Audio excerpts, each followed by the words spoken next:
ito ay rated SPG. Striktong patnubay at gabay ng magulang ang kailangan. Maaaring may masiselang tema, lengguwahe, karahasan, sexual, horror o droga na hindi angkop sa mga bata. Ano na ang mangyayari kay Princess? Abangan natin sa prinsesa ng City Jail. Nailipat na nga sa Paraluman City Jail si Princess. Matapang siya at handa siya sa anumang mangyayari. Dahil dito siya lumaki at naging volunteer. Pero iba pa rin pala kapag nakakulong na sa isang sala na hindi naman talaga niya kasalanan.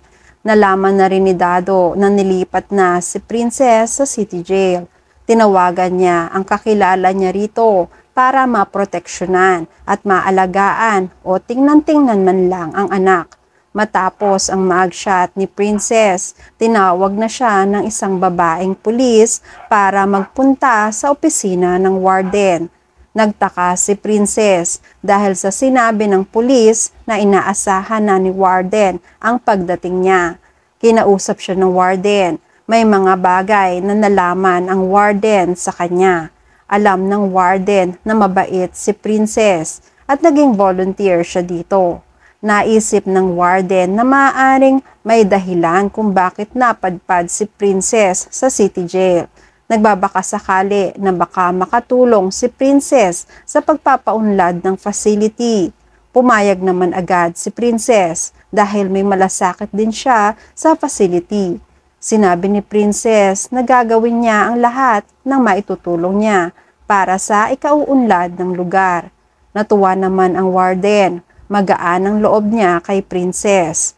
Sa kabilang banda, kahit na ipinagbilin pa ni Dado si Princess sa kakilala niya sa City Jail, ay hindi pa rin siya mapalagay sa maaaring kalagayan ng Princess dito. Pinalakas naman ni Baby ang loob ng kaibigan dahil baka kung mapaano naman si Dado.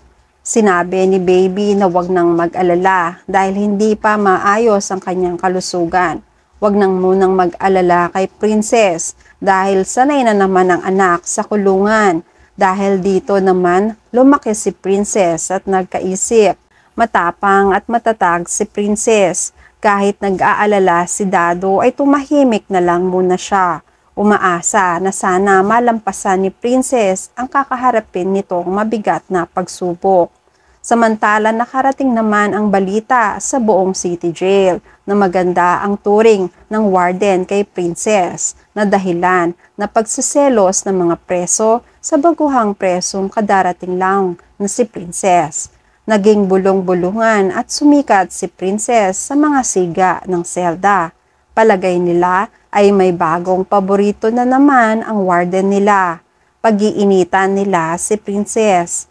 Nung nasa selda na si Princess, agad na nilapitan siya ng mayora ng selda ng isang grupo.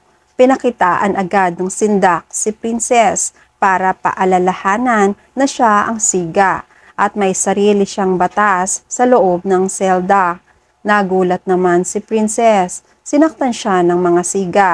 Hindi nakapalag si Princess sa mga ginawa ng babae. Hanggang sa may umawat na lang na pulis na narinig ang ingay na nagmumula sa selda nila. Samantala, sa sobrang pag-aalala ni Sherlyn kay Leilani, natunto ni Sherlyn ang kinaroroonan ni Leilani.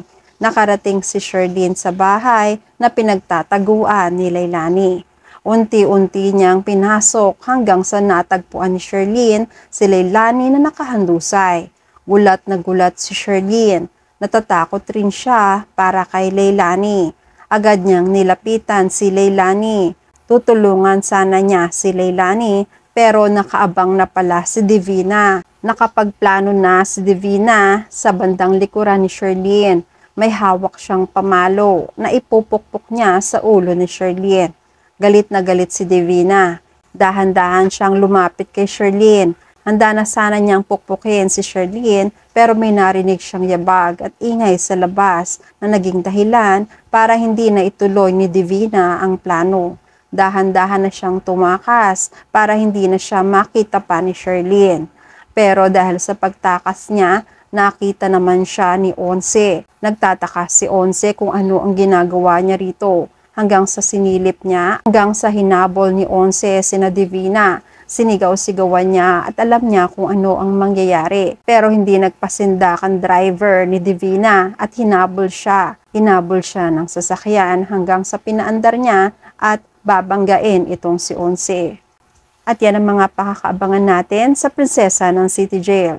Please like this video and please subscribe to my channel at magkita-kita po muli tayo sa mga susunod pang episodes.